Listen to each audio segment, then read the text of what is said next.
Olá, ouvintes! Começa mais um Conversa Criminal, o seu podcast sobre ciências criminais.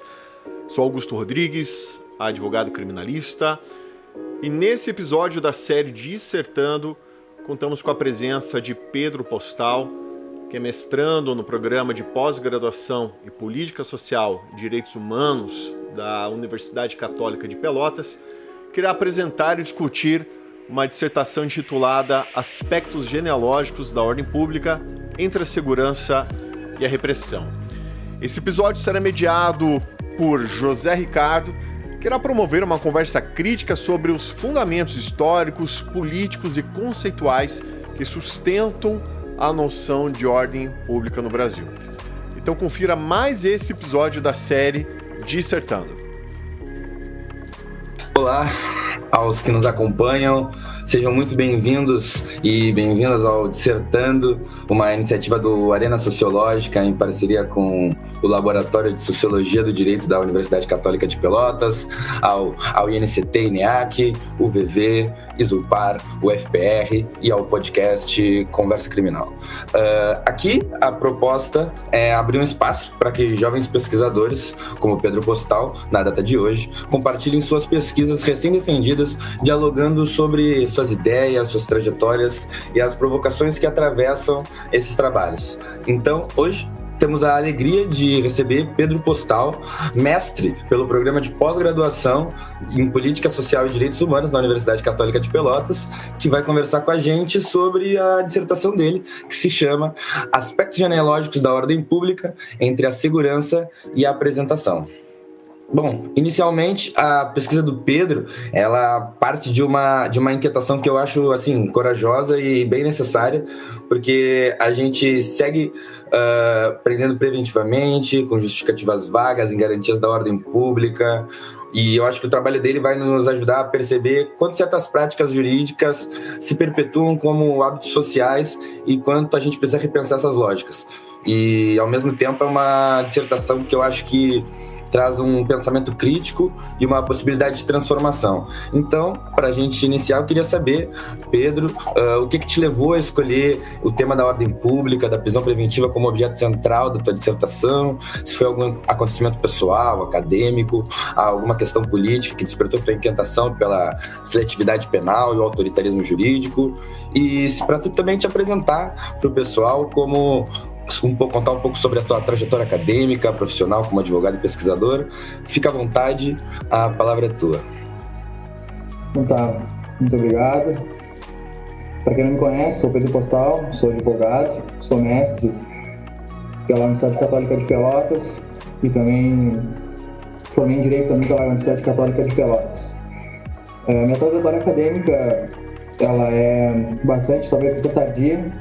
Não tive a oportunidade de participar em projetos de extensão, enfim, né? Fui ter um conhecimento e um interesse pela literatura crítica, pelo estudo crítico, principalmente do processo penal, que eu mais estudo. Próximo ali da período dos TCCs, e é ali que eu comecei a me interessar, e foi por inspiração também, né, incentivo que foi meu orientador, tanto na graduação quanto no mestrado, o Felipe Lázari. E a partir dali, já na graduação, que eu tive esse interesse, não é bem um interesse, é uma inquietação, né, sobre essa questão da ordem pública. Achei, né, que precisava, era algo que me inquietava, então resolvi escrever sobre, né, algo que pesquisar, e continuo pesquisando até hoje. Acredito que é isso que molda e baliza, né, o que a gente deve pesquisar na indicação, aquilo que nos inquieta, aquilo que nos motiva, né, a escrever, a continuar lendo e relendo algumas coisas. E nasceu assim, né, no primeiro momento, quando eu resolvi estudar a ordem pública, lógico, na graduação não tinha conhecimento de nada, continuo não tendo muito conhecimento, mas era muito mais limitado, então fiz uma pesquisa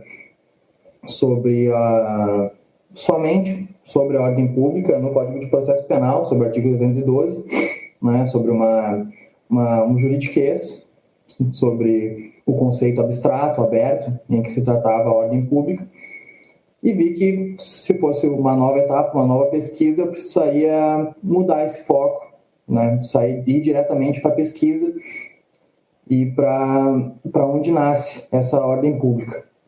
Então, por incentivo também do professor Felipe, é que eu iniciei meus estudos sobre a ordem pública e dessa vez busquei traçar uma origem talvez histórica desse conceito, né?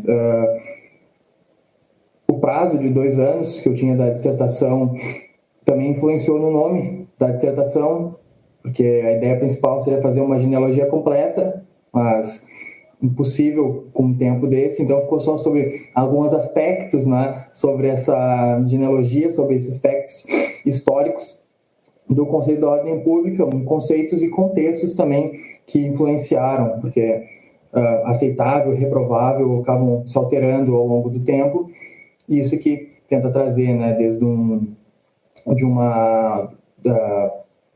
processo, né, de civilizador, a centralização de poderes, até um autocontrole, um senso comum geral, em que nos trazem hoje a gente tem uma concepção de ordem pública, mesmo que abstrata, aberta, enfim. Né? Foi os caminhos que eu tomei para chegar até essa dissertação. Bom, muito legal saber como é que foi a tua trajetória inicialmente, e eu queria saber sobre as questões da tua pesquisa, né? Se tu puder contextualizar um pouco sobre ela, porque eu achei muito interessante como, acho que um dos grandes méritos da tua dissertação, na verdade, é a tua capacidade que tu conseguiu ali de reunir vários autores que eu acho interessante, como Foucault, Norbert Elias, Bourdieu, Zizek, e tu coloca eles em diálogo com o cotidiano da repressão e da prática jurídica no Brasil, né? E é uma crítica com teorias que eu acho sofisticadas e que não perde o compromisso com a realidade. E eu queria entender como é que esse teu referencial foi construído ao longo da tua pesquisa e como que foi esse teu processo de articular, como eu disse, autores como Foucault, o Zizek, o Bourdieu, e qual desses pensamentos que foi mais te marcando e como que foi se dando esse teu processo de conhecimento desses autores e relação com a tua temática? Uhum. Cada grupo de autor teve seu devido momento na construção da própria dissertação. Tá? Tanto que cada capítulo se torna talvez único, mas que eles todos convergem e conversam até o final da minha dissertação. Foi traçando descobertas, pesquisando e vendo qual autor, qual teoria se tornava mais adequada para aquele momento da minha escrita e de como que eu seguiria aquele roteiro. Claro que eu tive que pescar os clássicos, tive que ir atrás de quem fez as teorias, de quem tornou ou quem as tornou popular, para embasar o meu referencial teórico, né? Tanto que pego ali no primeiro momento Norbert Elias, Pierre Bourdieu, Max Weber, né? E faço essa conexão entre eles, tento fazer os links entre cada um, né? Principalmente no primeiro momento entre Norbert Elias, Pierre Bourdieu e Max Weber, né? Tá tratando sobre um processo civilizador, até um próprio monopólio, né? Monopólio do próprio poder estatal, o monopólio da violência, né? E essa construção de normas comuns, de um senso comum, né? Essa autoconcentração que transforma a consciência individual em uma consciência coletiva.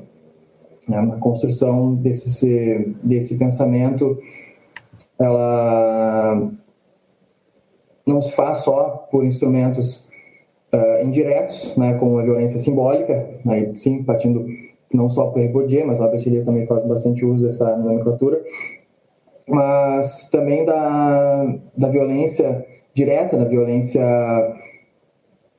sistêmica, né? Que trata, daí pode ser tanto o Zizek, como pode ser o Walter Benjamin, né? Conversando, por exemplo, com Jacques Derrida em A Força de Lei, né?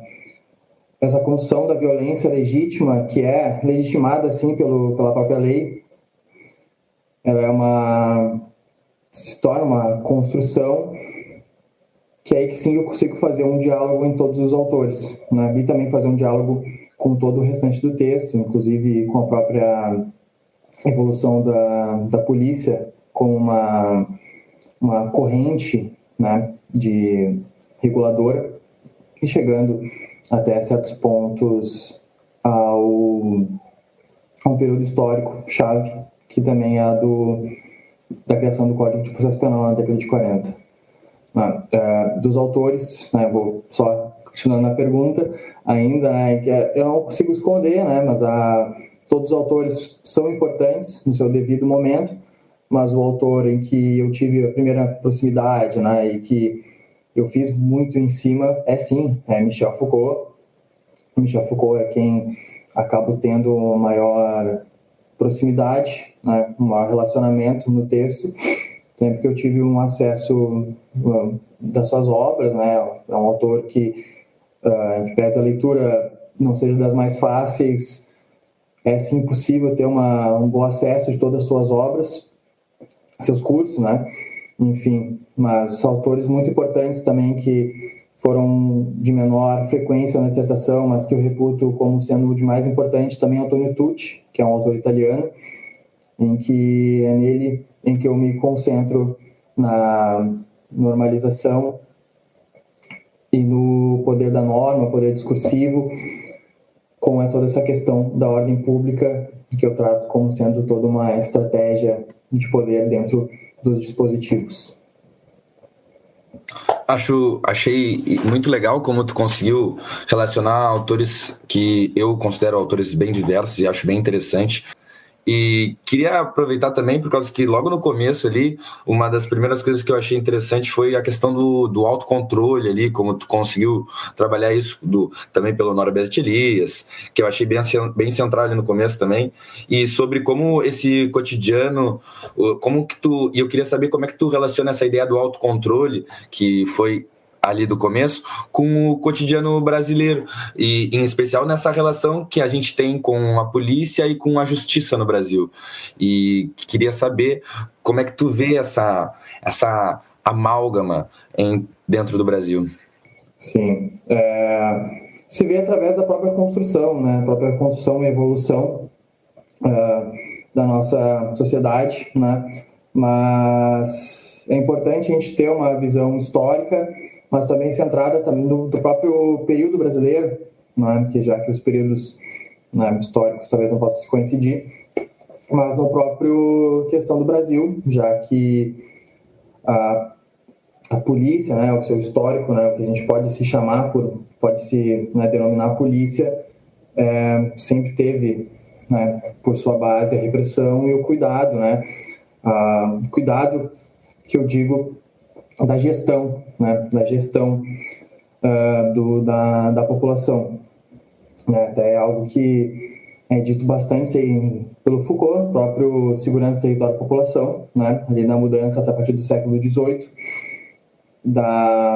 dessa gestão do povo, não mais do indivíduo, mas da vida, né? Enfim, é algo que se comunica, né, seu crescimento histórico, e a gente consegue ter uma noção, assim como referido antes com Max Weber, né, sobre e da Walter Benjamin também, o período brasileiro se conecta com a política repressiva, com o próprio poder judiciário, né? Então, tanto que o principal crítica, o principal destaque se dá ao período da década de 40, no período anterior, né, da década de 40, que é marcado pela influência nazi-fascista, e que ela vem, né, ao Brasil influenciando na promulgação do Código de Processo Penal, tanto o Código Penal também, mas no Código de Processo Penal, onde é o alvo da pesquisa. Esse discurso judiciário, né, o discurso judiciário que é legitimado, né, ele né, o discurso jurídico, ele estrutura essas relações de poder e controle, né? Claro que a temática da ordem pública ela é eu deixo claro que é uma estratégia, né, de poder, ela é um pano de fundo, né, ela é o que é utilizado como nome, podia ser outro nome, né, não precisava existir ordem pública, né, como motivador da prisão, né, mas é todo esse discurso jurídico, todo esse discurso jurídico, esse discurso judiciário que mantém todas essas estruturas e essas relações, né. A ordem pública, então, né, ela não é apenas mantida a aplicação da força, ela é constituída por um conjunto de práticas, por um conjunto de discursos e que moldam a sociedade, que moldam, né, a própria autoconsciência de cada um do que seria um comportamento adequado, do que seria a própria ordem pública, né? Então, dentro do plano maior do que seria a ordem pública, né, tem a própria prisão preventiva,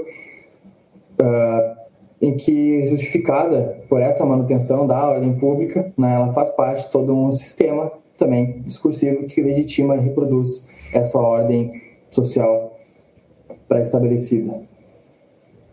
Sim, e acho que bem em consonância com isso que tu falou, eu acho que, como tua análise agora, ela se aprofunda na figura da polícia, conforme tu vai avançando no teu texto, e não só nessa força repressiva, como tu disse, mas como gestora das relações cotidianas, e a polícia aparece como um elemento bem central na produção da ordem, da normalidade, da moral, e é uma crítica, né, que revela as continuidades históricas disso, porque se a gente pensar, passa por todo o período, a gente vê essa significância da polícia, do período escravocrata, passando pelo período pós-abolicionista, chegando a ditaduras, não só do período, como tu falou, em 1940, durante o Estado Novo, mas também chegando até a ditadura civil-militar, e eu acho que até os dias atuais, né?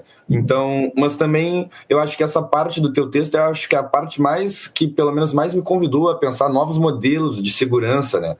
Baseado na vida e não no medo.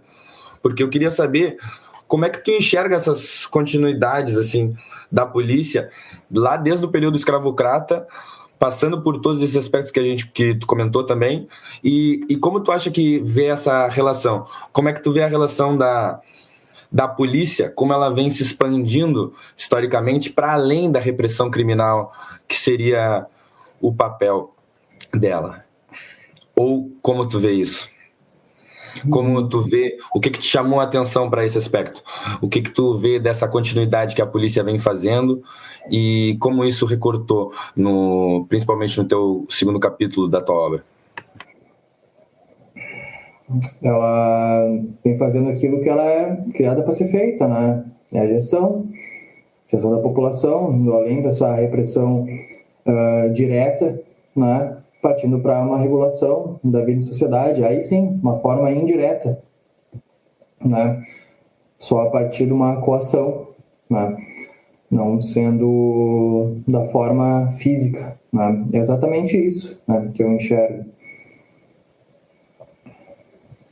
Acho que é bem legal isso, e eu acho que talvez o Código de Processo Penal, a prisão preventiva, as audiências de custódia, como tu foi trabalhando também, eu acho que talvez seja o coração, o cerne assim da jurídico, né, da tua dissertação, porque eu acho que, Pedro, tu mostra como a prisão preventiva, né, ela devia ser uma exceção também, né, e se tornou a regra no nosso sistema jurídico.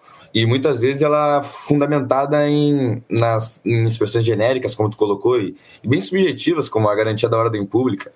Mas acho que, ao criticar essas práticas, né, o trabalho também propõe um modelo de justiça mais coerente com os princípios democráticos e constitucionais.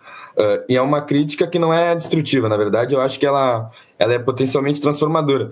E se tu puder falar um pouco mais sobre a análise ali que tu fez, sobre as decisões em Pelotas, que eu fiquei bem interessado com o que tu conseguiu trazer ali. Queria saber se teve alguma coisa que te surpreendeu nesse processo disso, e no caso, principalmente com essa questão da garantia da ordem pública, né, e como isso daí é usado. Se tu puder falar um pouquinho mais pra gente. Claro, essa pesquisa, né, até deixo claro, eu não faço eu não faço uma pesquisa etnográfica direta, não faço uma pesquisa empírica direta, mas eu faço a utilização de pesquisa, uma pesquisa pronta, na verdade pronta não, porque ela estava em desenvolvimento ainda na época, que é a pesquisa do meu orientador, professor Felipe, sobre audiência de custódia na comarca de Pelotas. Inclusive, o acesso que eu tive a alguns gráficos foram, não sei se ainda estão disponíveis, porque fazem parte de uma obra maior, que acho que ainda não foi lançada, mas eu tive o privilégio de ter acesso a elas e fazer uma boa análise, fazer um bom uso dessas questões, né? Como não poderia ser diferente, eu tive que fazer também críticas à própria utilização da ordem pública, né? Mas dessa vez em um caso concreto, né? Então, das próprias audiências só de Pelotas, né? Das audiências foram datadas do ano de 2020. Né? O que me chamou mais atenção, né? O que eu já esperava é que essa fundamento da garantia da ordem pública seria mais utilizada. Tá?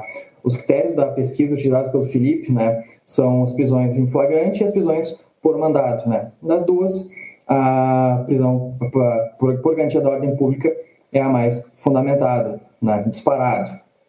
Mas isso não me surpreendeu, mas, né, é um dado que é relevante. Né? Mas o que sim me surpreendeu e o que faz novamente eu entrar no assunto do poder discursivo, do discurso jurídico, né, para a remodelação, é porque a ordem pública ela não está só fixada como um parâmetro para a decretação da prisão.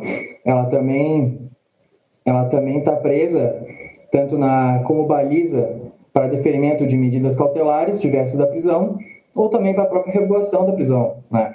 Ou seja, a garantia da ordem pública ela trabalha nas três esferas, ela é uma baliza. Né?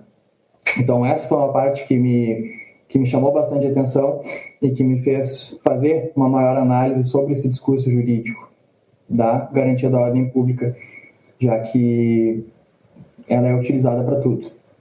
O que demonstra, né, reforça o seu conceito vago, aberto, né, enfim, que o mesmo que para soltar é o mesmo para prender, é o mesmo para revogar a prisão, para botar a prisão domiciliar, é o mesmo para, enfim, qualquer outra medida, né, diferente da prisão. Sim, e eu acho que isso é muito interessante, porque conforme tu vai fechando a tua dissertação, eu acho que tu propõe uma leitura dessa ordem pública como um dispositivo de poder, né? Porque ela não só ela controla, mas também produz os sujeitos que ela está encarcerando. Então, define quem deve viver, quem pode andar na rua, circular livremente, quem deve ser punido, e reproduzindo os mesmos valores que a gente já viu, uma continuidade escravocrata e punitivista com a periferia, com a comunidade negra, e pessoas com baixa escolaridade, que acabam sendo as principais vítimas dessa ordem pública, né? E eu acho que é uma leitura bem crítica mas profundamente, que eu acho que tu te engaja nessa ideia. Eu acho que eu, pelo menos, fiz essa leitura nessa ideia de justiça social, que quando tu desmonta os mecanismos de exclusão, acho que dá para imaginar alternativas para isso, entende? Eu, pelo menos, tento. E eu queria saber se tu acredita, né, que o direito penal brasileiro ele tem o direito penal, não só o direito penal, mas o direito processual penal como um todo também, se tem algum potencial transformador ou se ele já está estruturalmente comprometido e com a manutenção dessa ordem social excludente, ou se dá para a gente repensar esse sistema penal de uma forma verdadeiramente assim, democrática e não meramente reformista. Queria saber o que tu acha. Se tu acha que tem essa possibilidade? Entendi. Bom, de possibilidade todos temos, né? Mas que não, a partir do direito penal, a partir enfim, do que tu quis dizer, da política criminal, se torna, na minha visão, do jeito como é retratado, do jeito como é fixado, como é feita, como é utilizada essa ferramenta de reprodução, não vejo, até porque ela não é feita para esses fins, né? Ela não é criada para isso, é criada para os fins contrários, né? Não para efetivamente uma justiça efetivamente social, né? Claro que hoje há trabalhos, há pesquisas, né, que se buscam na justiça restaurativa, enfim, mas não é o caso, né? Não consigo visualizar. Não, tranquilo. Eu que talvez seja um otimista inveterado e não consigo não tentar pensar alternativas, né? Mas, olha, eu acho que eu tenho percebido, né, algo ao longo dos dissertandos, e eu acho que toda pesquisa ela tem esses momentos assim, como de tropeços, mas que também são momentos marcantes e que no fim eu acho que compartilhar essas histórias, eu acho que ela humaniza um pouco o fazer científico, o fazer acadêmico, e eu acho que também dá uma certa tranquilizada naqueles que, assim como eu, também estão iniciando essa vida da pesquisa. E então eu queria saber, eu queria aproveitar e encaminhar pro final, incentivando e pensando criticamente, assim, com um gesto de esperança e de luta também. E aproveitar para saber se teve algum momento da tua pesquisa que te deixou angustiado, cansado, exaurido, mas que hoje em dia tu consegue olhar com uma certa leveza e de sentir que o teu esforço foi recompensado, que tu conseguiu fazer tua pesquisa, defender esse teu mestrado. E também, se tu, além de falar isso, se tu quiser deixar um recado para quem está tentando trilhar esse caminho aí, da pesquisa crítica também, fica à vontade. Uhum. Desafios, né? Todo mundo encontra, eu encontrei os meus, né? Tive que fazer muitas reformulações no trabalho,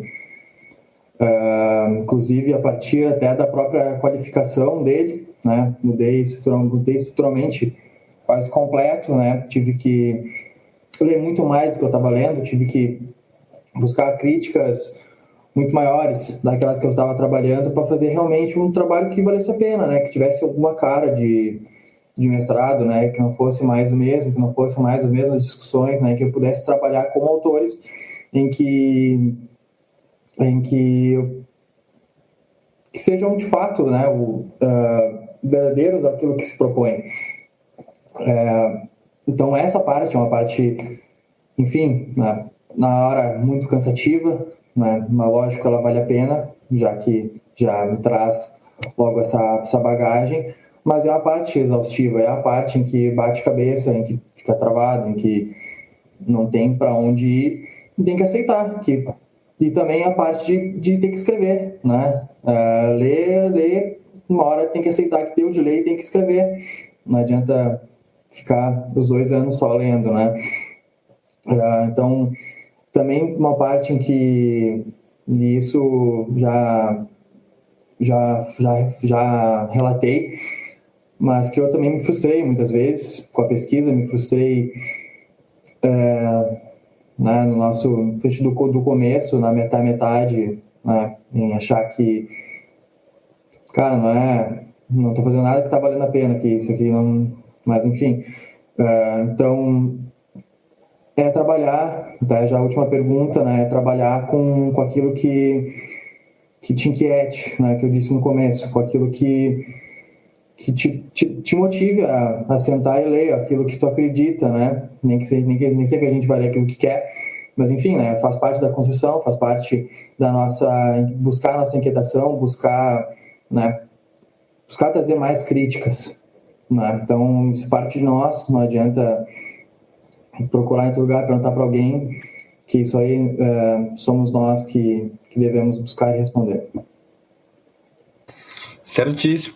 Eu acho bem interessante também, por causa que a pesquisa, ela também não adianta a gente pensar que ela é apenas, né, um momento ali que a gente vai ter contato com tudo que a gente gosta, a gente tem que se autoconhecer, se autocriticar, se expandir também. Acho que tu com certeza não deve ser a mesma pessoa quando tu entrou, quando tu saiu do teu mestrado.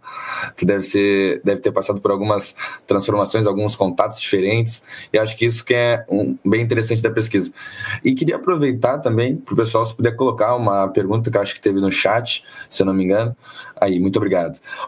A Nicole perguntou aqui, queria mandar um abraço e agradecer também a pergunta, e colocar que ela te perguntou, com o mundo digital, se tu percebe alguma mudança na ordem social, principalmente das relações que tu pôde trabalhar. Percebo. Inclusive, não só percebo, como já está sendo algum alvo de algum estudo, enfim, partindo através das modulações, dessa vez por Deleuze, das modulações e não mais da disciplina, da sociedade disciplinar. Vejo sim uma mudança da ordem social através da ordem digital, né?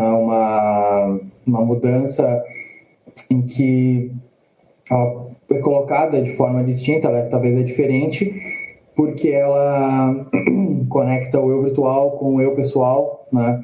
E eu vejo dessa forma essa mudança da ordem social, né?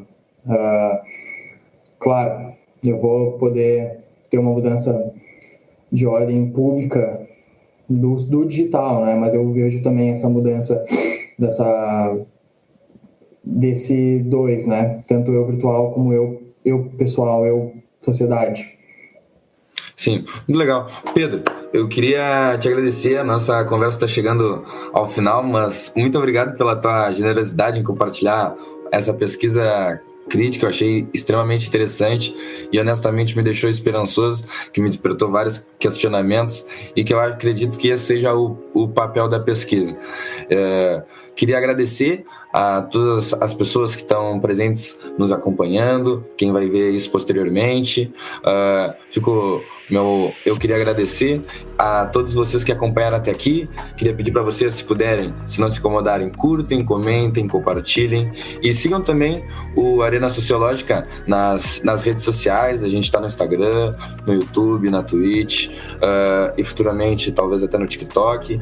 Então, esse episódio ele também estará disponível no podcast Conversa Criminal. Queria desejar a todos vocês um forte abraço, aos que ambicionam uma realidade mais justa, e justamente hoje, no dia do falecimento de Pepe Mujica.